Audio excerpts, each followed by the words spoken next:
every day in Anchorage, 43,000 little people come through the doors and expect the system of adults in their life that cares for them and helps them become young adults. They expect them to be providing a certain level of service, and they trust us to do that. People don't understand that. The kid comes in and their teacher is the superhero of their life. And not that we need to be treated like superheroes, but we take that responsibility very seriously. Like, you can say one thing to a kid and you lose them forever. So we really need to have the support of a community in order to perform this service that we have.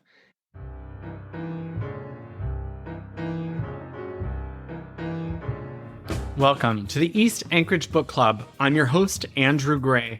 The purpose of this podcast is to tell the stories of Alaskans of interest and importance. Today, our guest is Ben Walker, 7th grade teacher at Romig Middle School. He was also Alaska's Teacher of the Year in 2018. Ben is on the show today because he reached out to me after listening to some of the previous podcast episodes about Alaska's education system.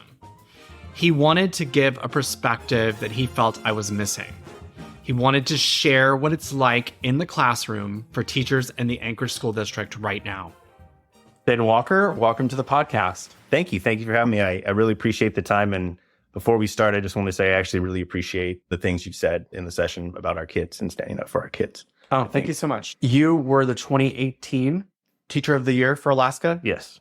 I guess starting off with that, how does one become the Teacher of the Year in Alaska? It's interesting because it's a national program and it is given through the CCSSO, which is the Council of Chief State School Officers. They're a national organization and they help school boards and superintendents and everyone with policy. So to be a part of CCSSO, you have to have a state teacher of the year. So all 50 states plus some territories and DODEA, the Department of Defense Education Authority, they all have teachers of the year. Now, it looks totally different in every state, but every state that wants to be a part of CCSO has this. And did you apply or do you get nominated? So you get nominated and then there's an application process. And it's changed over the years. When I did it, it was a series of questions, which were basically the national application because there's a national teacher of the year too.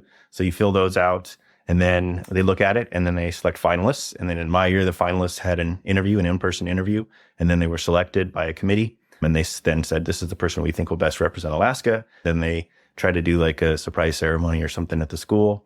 And then you start January 1st. Let's learn about you. Where are you from?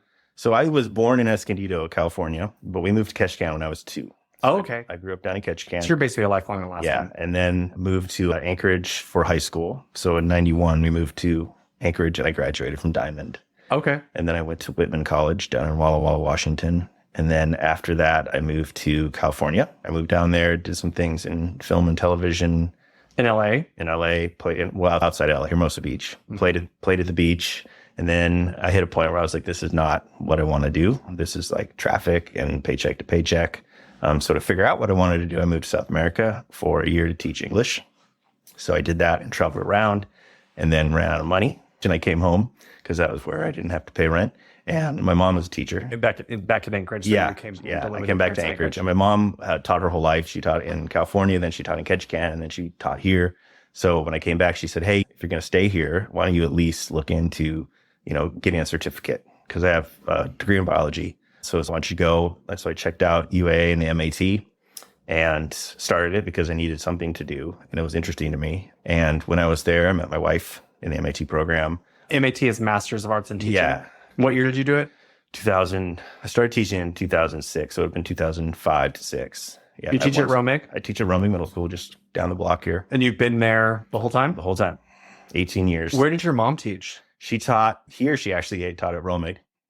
There's a big break between us, but I'm actually in her room. Oh, that's... So I find her handwriting in cabinets and things like that. Oh, wow. Yeah. And it just so happened that way. Back when I was hired, you took the job you were offered. Mm-hmm. And they literally told you, if you don't say yes, then the other school won't offer you a job. So at the time, Romig was the one that called and said, hey, we have this opening. And I said, okay.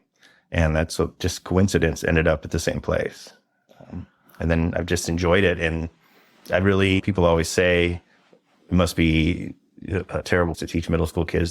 No, I love them. And maybe that's just my personality, but just the idea of the combination of being a kid, but also becoming a young adult, upper adolescent kind of person. Is your wife teaching right now? Yeah, she teaches at Diamond Eye. Okay. Yeah.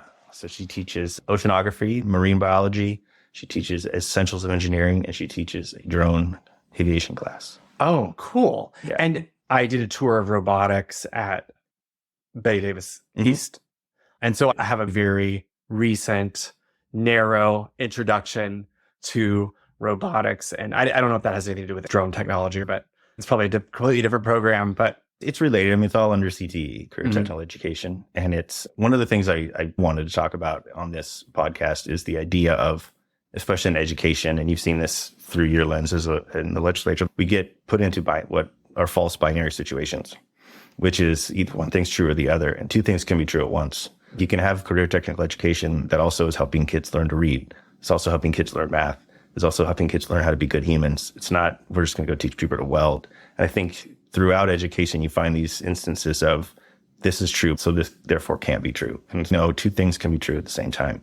And I think that when we have these discussions, that if we keep that kind of double lens going on, we can see, okay, there is a path forward for both sides of this, right? Like improving career technical education, but also improving reading at the same time, or improving whatever the other side of that is. So I think that's why one of the biggest successes in ASD is our CTE programs, is because they're doing more than just teaching the professional or technical skills that they're supposed to teach. The kids will decide what they want to do. And if everyone's choosing these classes, then the classes must be doing something right. And it's not because they're just playing with robotics. If they went there every day and just played with robotics, no one would sign up for the class. It's because they're doing other things and making it so robust. They're socializing, they're solving complex problems. what was impressive to me was knowing how many hours these kids were coming into the robotics room on break, after school, before school, on weekends. Yeah. They don't have to. There's no requirement. They want to. And they're working on very technical skills. And you will see that throughout our district with various clubs, right? My wife does an ocean club at Diamond. She gets the same things. Kids will volunteer to go to a booth at a fair or something. The kids go Saturday and work at that booth, or they'll go and do a cleanup. When it's happening with all kinds of different things throughout the district. And the way I like to look at it is for education to be transformative, which is what kids want, which is what we all want. We want someone to come into a school and grow and transform into whatever it is they're going to be at the end. You need to have three tenets that I always go back to. Number one, your learning needs to be experiential. You're going through the process of doing something. Sometimes that's hands-on. I specifically don't use that word because you can do hands-on things that are not experiential, but you have to be going through an experience of some kind. Number two, you have to be minds-on. It has to be intellectual. Like you could be doing something that is very experiential, but if you're not using your brain, and it could be something as simple as like problem solving or inquiry, like the kids want to know the answer to things. Number three, it needs to be what I call hearts-on or emotional. Like you have to have a connection. And for a lot of kids, that connection is as simple as doing it with other kids, like robotics. They love the fact that there's other kids that think like them and want to do the things that they do, so they're going to be in this club.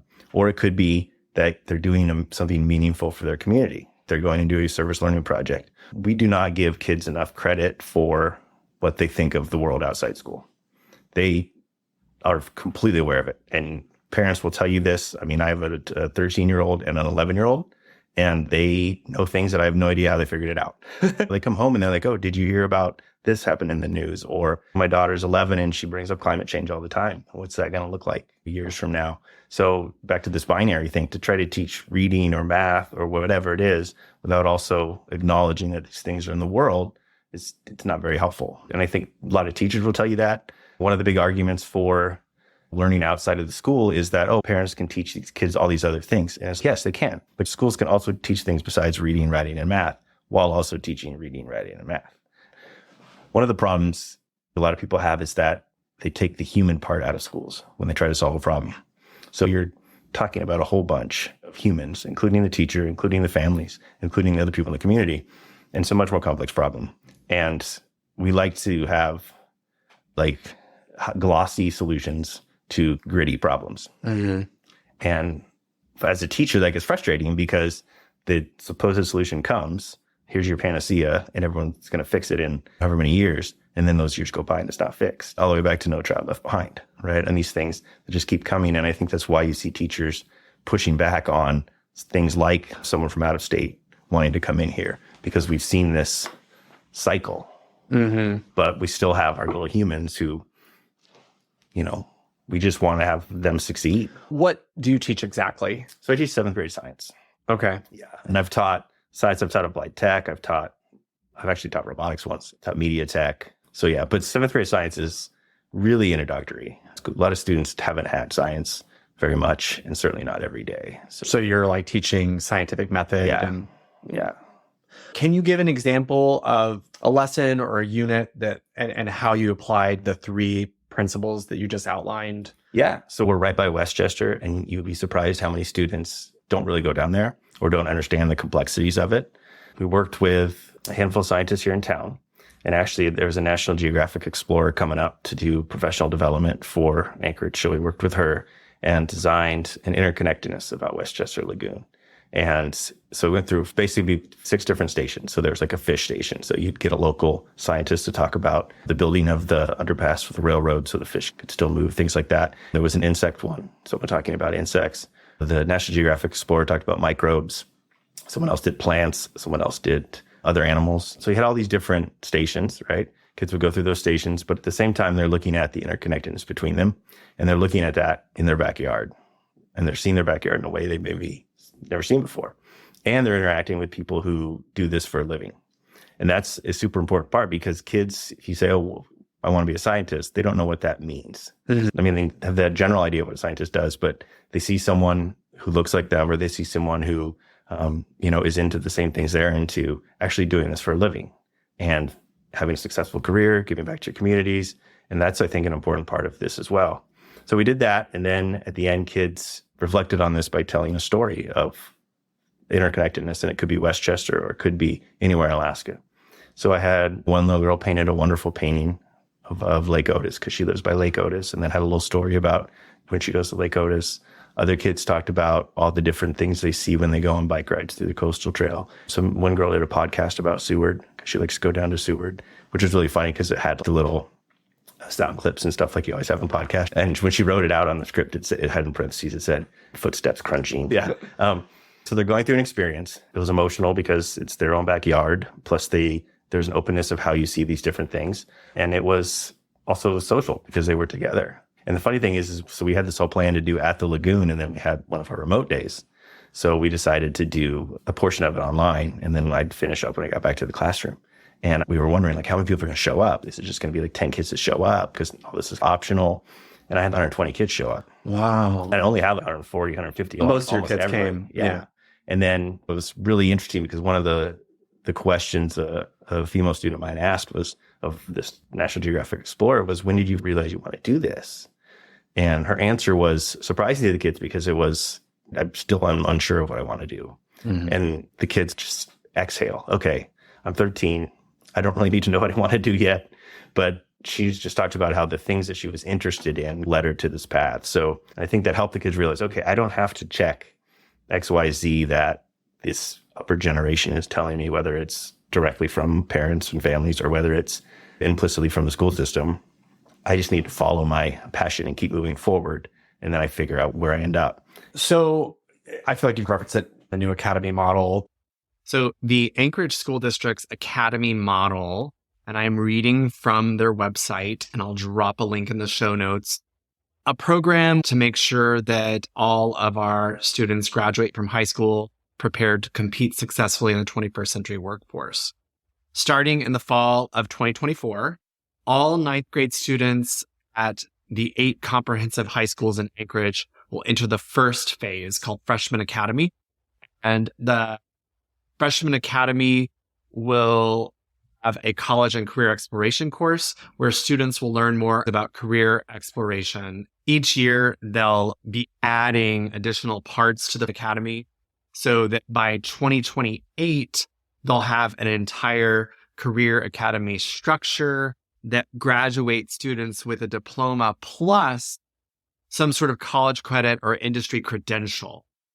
I don't know if you have an opinion on it.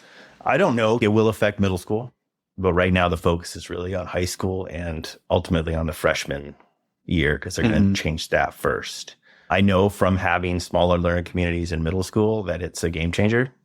When a kid feels included and they feel like they're a part of something, whether it's the robotics club, whether it is something like a small learning community, then they're going to do better, not only in school, but just in life in general. So I think any way we can do that is an improvement. So having freshman academies where these kids coming in, maybe they don't know anybody because they didn't go to the same middle school or they came from out of state, and have a systematic way for people to feel like they belong, I think is going to be very positive.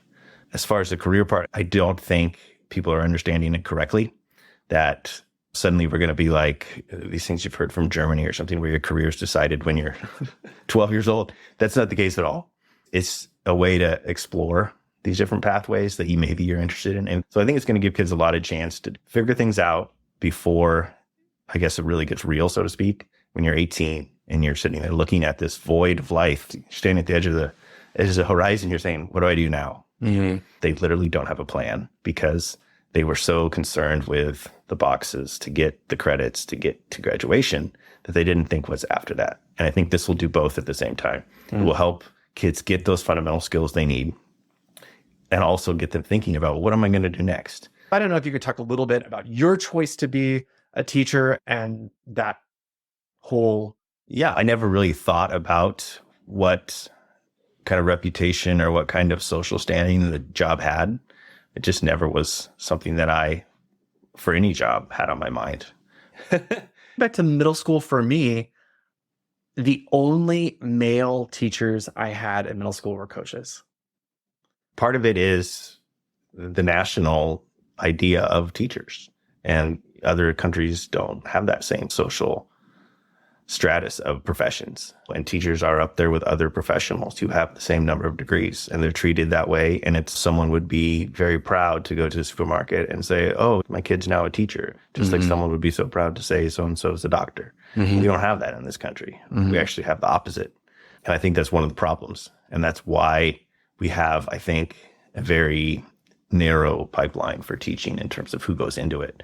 I think we really need to diversify our pipeline. And I think back to the idea of who is a scientist, allowing you to understand, oh, I could be a scientist. It's the same way with a teacher. If you go through your whole life and you don't have a teacher that you connect with in terms of, I could be this person, whether it's because they're the same race, whether it's because they have the same background, whether it's because they're male, whatever it is, then you're not going to go into teaching.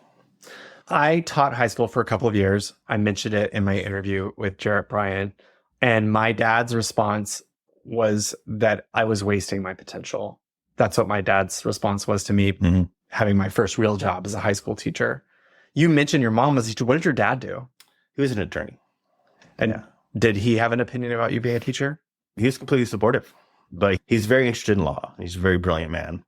He used his skills to do interesting things in his life. He was the district attorney for the Marshall Islands.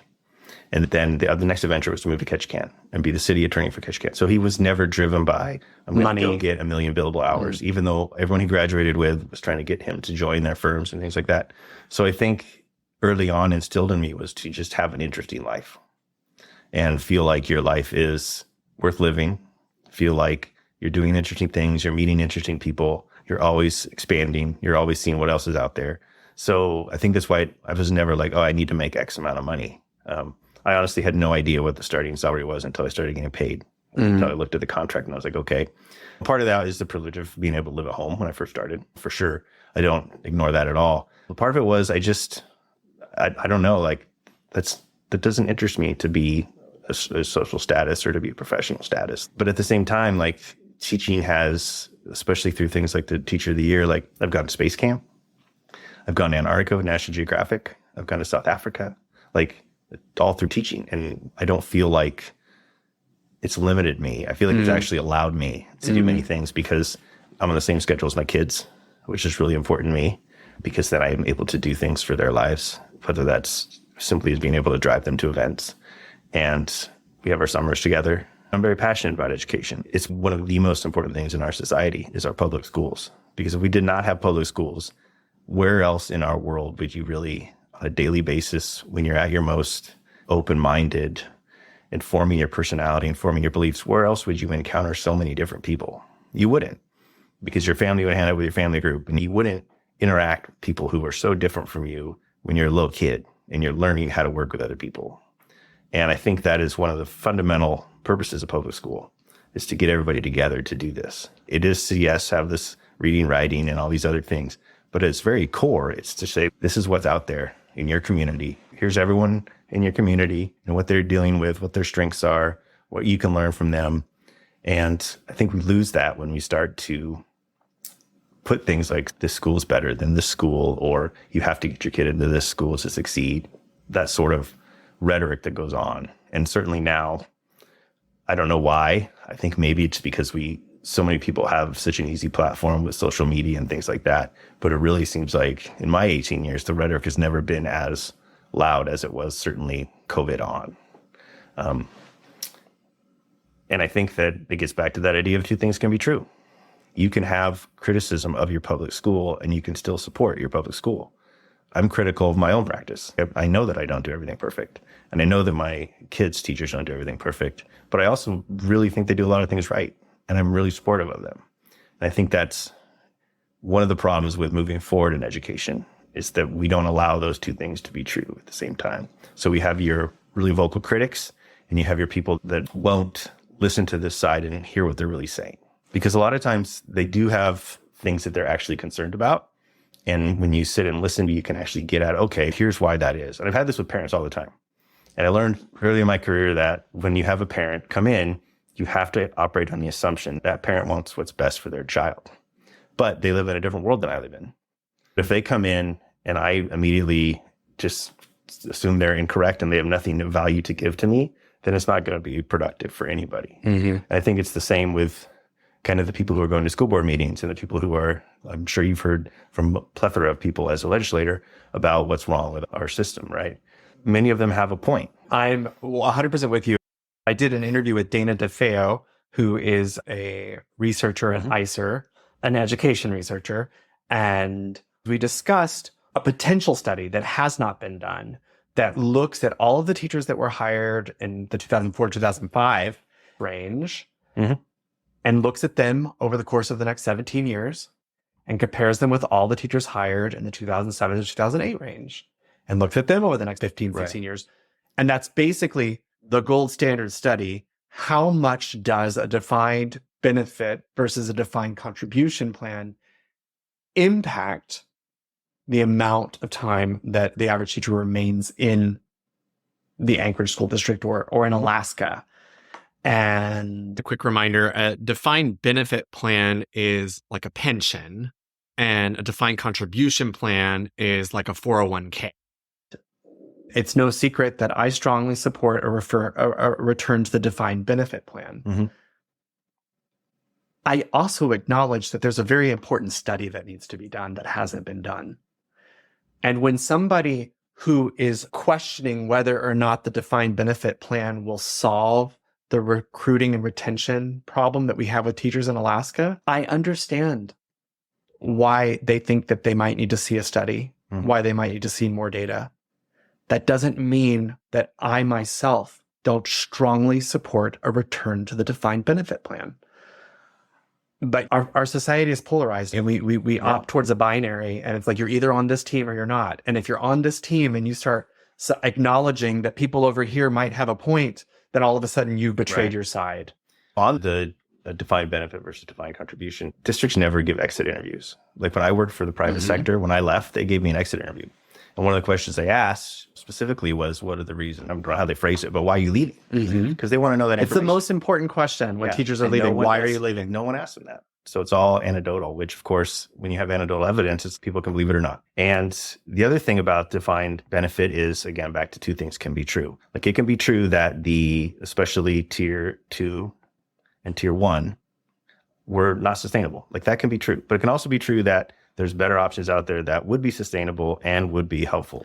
And you started 2006. So I'm inaugural class. So so July 1st was when the change happened. And I actually knew I had a job prior to July 1st, but did not. My contract is for August because that's when school starts. So technically I was like. Wait, are you defined contribution? Yeah, I'm defined contribution. I'm the very first inaugural class.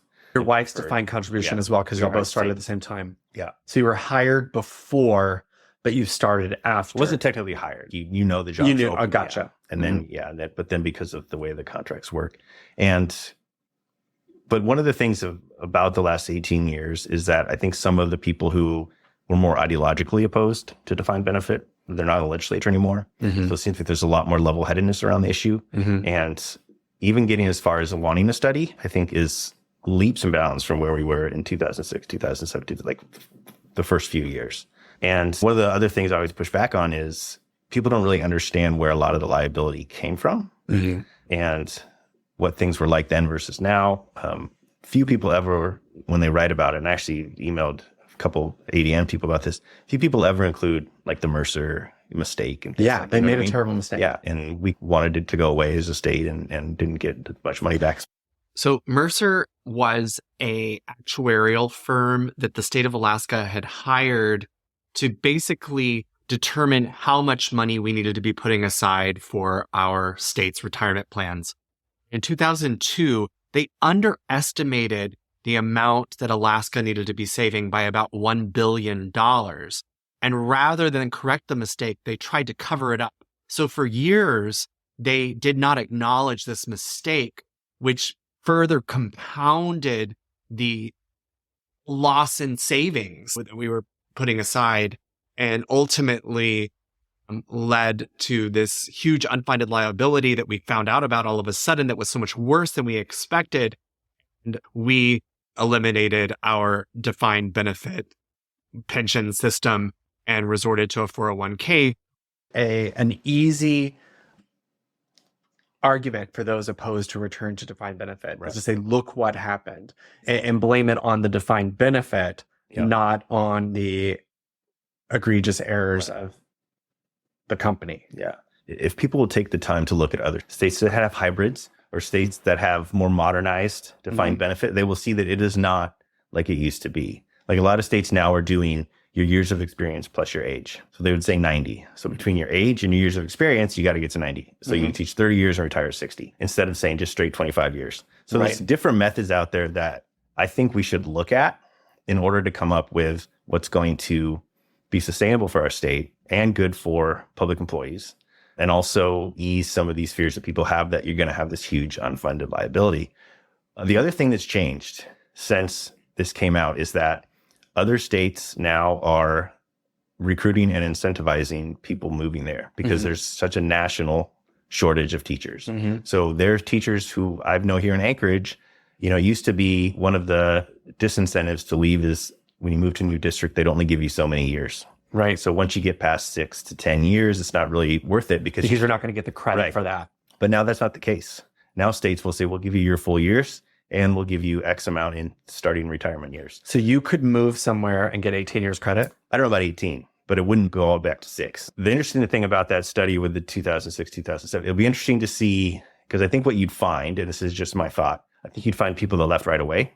I had people in my cohort that left right away. Because what happened for us is we stayed, and then you get to a certain point, and I'm 47 now, my kids, they're doing all their community stuff, but I've also been smart with the money that I have in my defined contribution. And I've actually asked friends of mine who were in that world, what should I do, and put it in good funds. So I have no idea when this new one comes out. I'm going to have to do the math, whether I leave or not. Or you stick with your... Yeah. Because you plan for it. I think you'd find people, your data wouldn't be... I think it would be clear that it was not a positive thing, but I'm not sure it would be as like, oh, we lost 57% of teachers the first year. I think you'd find a lot of people left right away. And then you have people, then you're going to have a blank. And then you have a lot of people who are further on, whether it's... Because you reached a point where there's not as much incentive to leave. Yeah, because I would be, depending on where I go, I'd have to take into consideration what years I'd get. I have to take into consideration the social aspect of moving my children, those sorts of things. And by the time your youngest graduates from high school, you'll have 25 years. It'll be 25. So traditionally, I'd be like looking at what's next.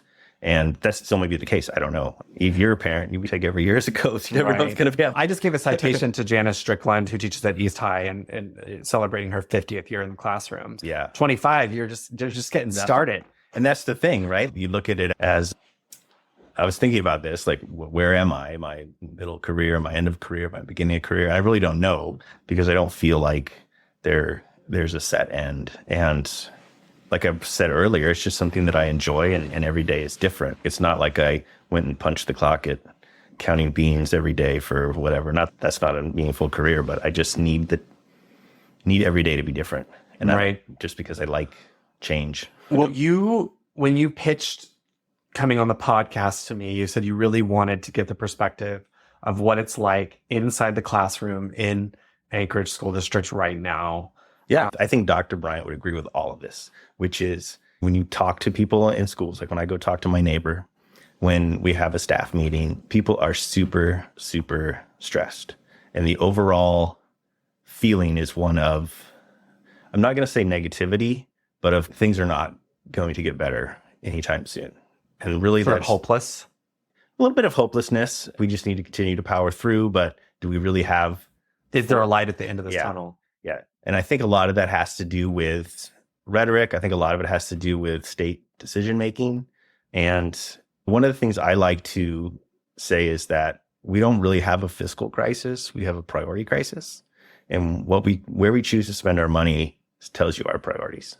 And I think we have fundamental differences in priorities between the education world and the rest of our state. Because to me, education is a quality of life issue. Just like clean water is a quality of life issue. Nice getting your roads plowed, having good infrastructure, they're all quality of life issues.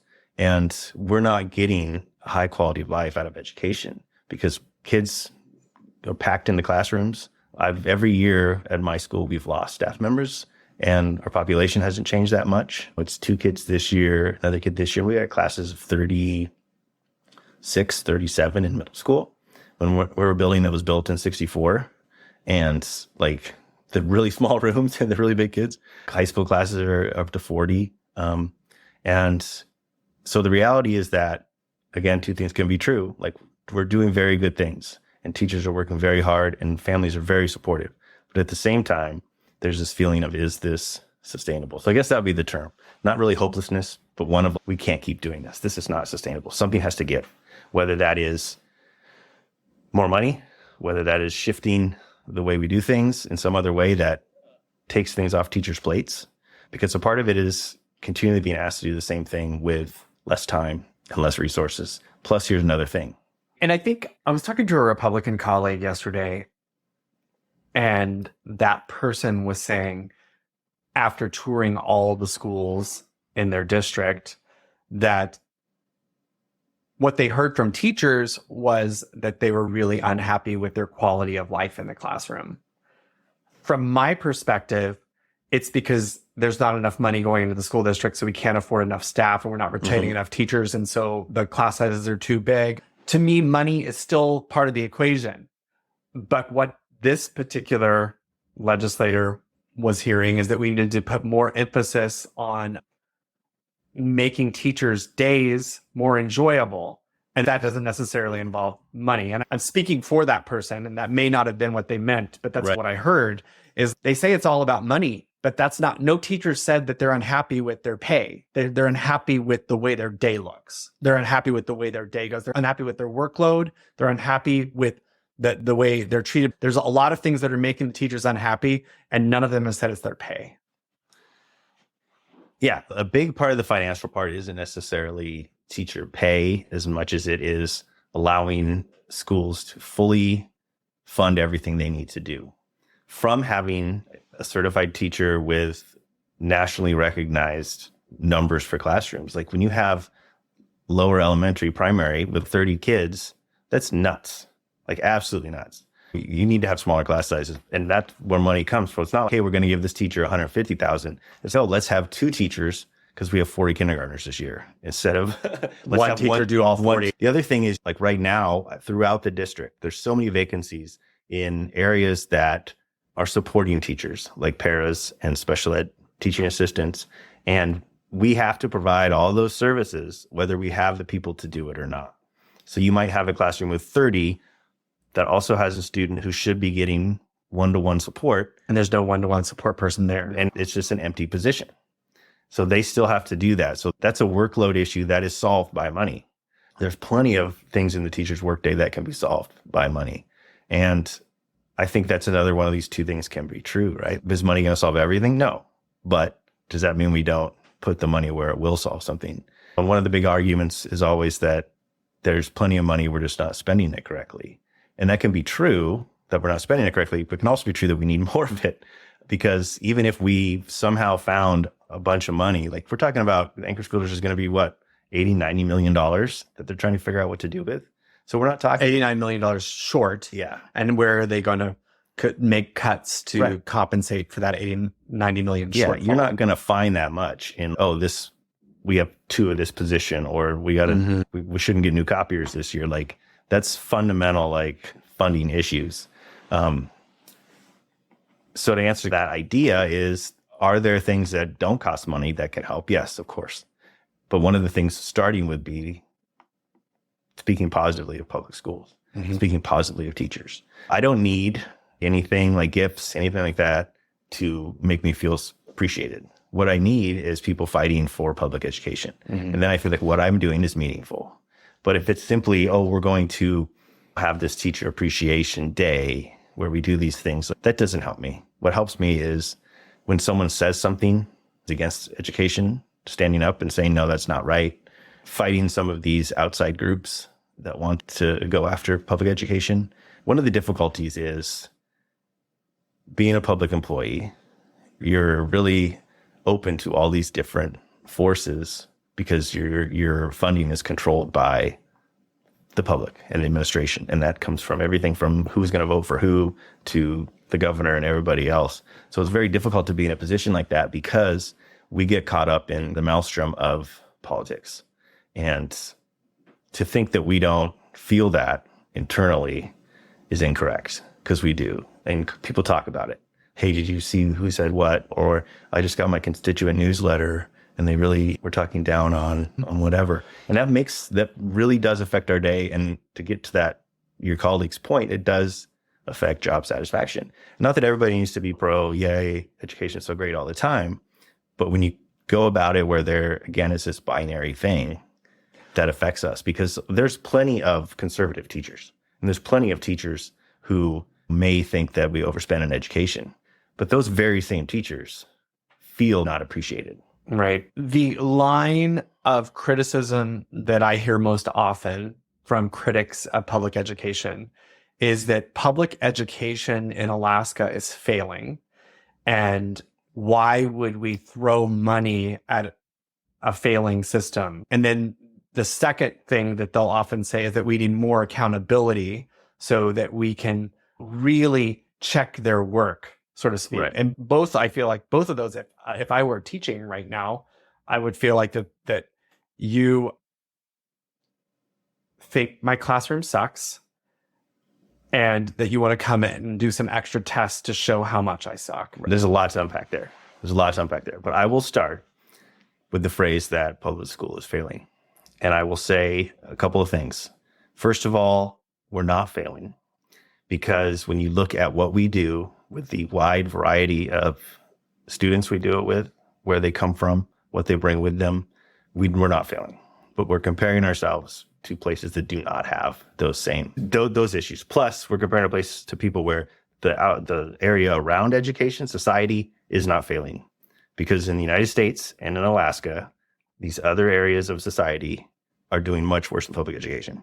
The fact that we are one of the richest countries in the world and we have children who are hungry, that go to school hungry, and we do not give free breakfast and free lunch to anyone that wants it, is absolutely ridiculous. So you cannot tell me the public school is failing when you are responsible for these elements of society that are failing much worse. Whether that is kids that don't even get a wellness check because they don't have insurance, right? Or it's underfunded. Kids that go hungry. Kids that don't get the interventions they need early on because we don't have funding to screen everyone for special education services in kindergarten. That's what's failing. The idea that we're seeing that in the results from school is not surprising at all, but you're not tracing it back to where those things are actually happening. And that's what's frustrating to me, because we're doing everything we can. And I like to use the term kind of a Band-Aid. Public schools are actually covering up for all these other parts of society that are drastically failing, especially recently. When you look at the income inequality gap in this country, it is crazy. It's surprising any kid ends up doing well with some of the starts that we're giving them in life. And as public school teachers, it's very frustrating, because when they come into our room we're the ones that see that. And a lot of the people who are saying public education is failing because they see 40% on a standardized test have no idea what the 40% is and what the 60% is. They don't know those kids, but we see them every day. And for us to deal with that on a day-to-day basis is, it's a secondary trauma for us. And I really feel for elementary teachers, especially who see the younger ones with these issues. And yet then their principal comes to them and says, why are your scores so low? And it's because I'm dealing with breakfast. I'm dealing with these other things. That's one piece. The other piece I would say is we have to figure out a better metric for what we consider success and failure. Because the standardized test is not a very good metric for success and failure. Because I have students who do not do well in school at all, and then they end up doing fine on a standardized test. And I have students that do very well in what I give them, and their standardized test does not reflect what I know they're capable of or what they have shown me. It's one picture, it's one moment in time. People are putting way too much emphasis on one part of this. I don't really know what metric would work in terms of getting it across the legislatures, because I think they probably have a different idea than we do with standardized testing as well. Like when they take this test, it gives them a number at the end. And then they say, oh, 214, that feels really good. Then the person says, oh, it's 225. And it's like, then you're suddenly curious. Oh, where's everybody else? And just like we talked about earlier with, if you want to become something, you need to see yourself as that something. If you start to think, this is where I am, then that's where you're going to be satisfied being a lot of the time. And that's human, right? You're like, oh, I guess I'm just middle of the class. A lot of that comes from this idea that we have to rank people, or we have to have statuses, or we need to know how Alaska's doing compared to everybody else. But in reality, and Dan brought this up, we're so different. We shouldn't be comparing ourselves to lower 48. Lower 48, and we shouldn't even be comparing Anchorage to anywhere else in the district, and maybe Matsu. But we really shouldn't be comparing our rural areas to here. Yeah, it's completely different. Completely different. So same thing with, like she brought up the teacher turnover. Like the teacher turnover statewide is this number, but it's like way up here and way up here. So we really have to look at it, especially when you guys are talking as a state, we have to look at it as regions and think about, okay, money might be something that helps in this region, but at the same time, this other thing might help in this region. Maybe it's because you all have such a short session. Maybe it's because people just want the kitchen table issues that gets them the next election. But there isn't a lot of, at least from our perspective, when we listen to the hearings or we hear the interviews, there's not a lot of nuanced, what I like to call rational optimism, which is there's a problem. I recognize the problem, but I'm ready to help solve the problem. And as a citizen, right, like I would like to have that conversation. I would like to hear people talking about education in a way that recognizes the complexities of it, the importance of it, and the possibilities of it. It's really hard if we really have gone into our corners and the people in this corner want to massively increase the funding for public education and the people in this other corner do not. And trying to figure out the approach to somehow pull those corners into an area where they're both listening to each other and are able to compromise and find some way forward. It's just very few conversations happening. It's hard for me to find an optimistic ending to our interview. No, it is. Again, rational optimism is not like toxic positivity. It's not that we're going to smile and everything will be fine. Like it's rolling up the sleeves and it's figuring out what works, whether it's teacher recruitment or retention, whether it's how to get classroom sizes down, whether it's the mechanism which we fund our schools, whether it's more state funding and accountability for early intervention services, whether it's better like social service. There's so many issues that affect education, but everyone, number one, wants to talk about it separately. Oh, Denali Kid Care has nothing to do with test scores, or the foster system has nothing to do with test scores, or they're so embedded in one thing that they don't realize how their thing is interconnected to everything else. What I'll bring up, and it came up in my interview with Amanda Mativier and Les Guerra about foster care in Alaska, and with Dr. Jarrett Bryant, they both said that in order for things to improve,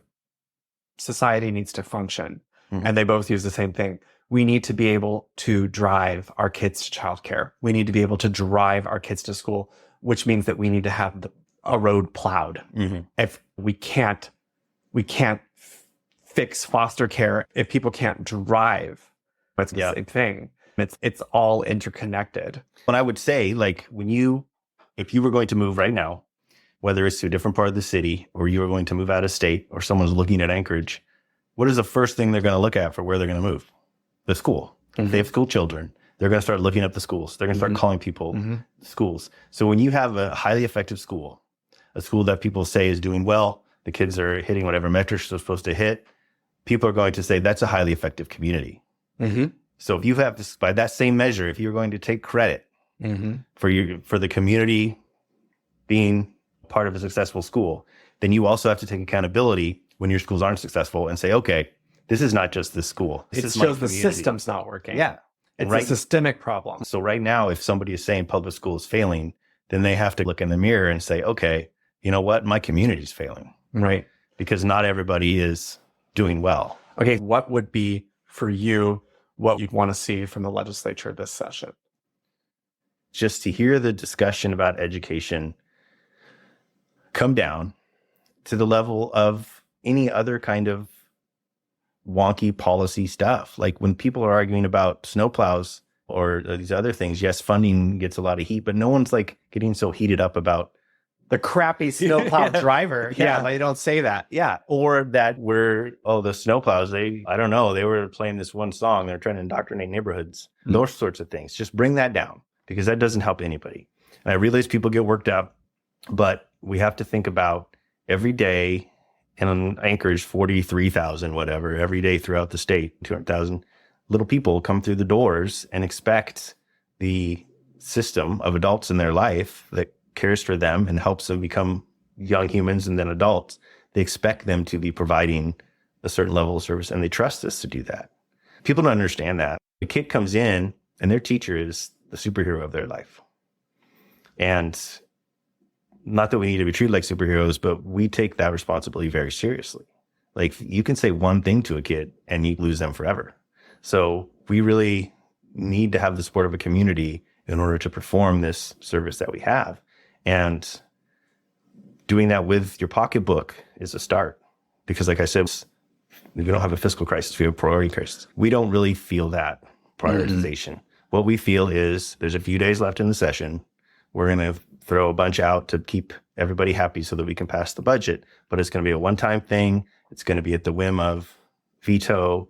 And it's really going to come down to which representatives are willing to go to what number in order to not make this side happy, but not take off this side.